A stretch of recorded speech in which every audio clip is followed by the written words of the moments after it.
Hi guys, I just want to show you what I have to deal with. Where are all those Fords located at the moment? Rubbish is all over the place. Everything has to be cleaned out to make sure that Jeep can pull out them from the ground.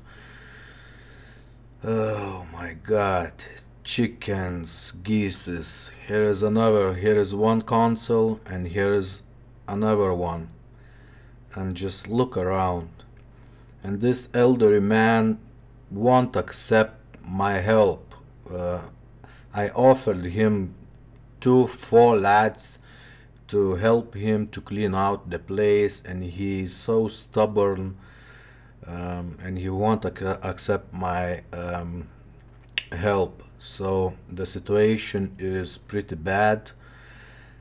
Cars are still in his place, and I'm not sure what to do.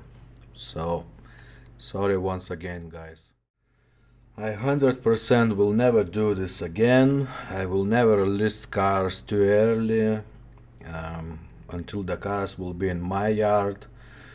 You question me a lot, you ask me for parts for cars, and I can't answer you yet. And when the cars will be in my place, I'm not sure. It takes 4 days, a week, 2 weeks, 3 weeks, not really sure. So really sorry guys.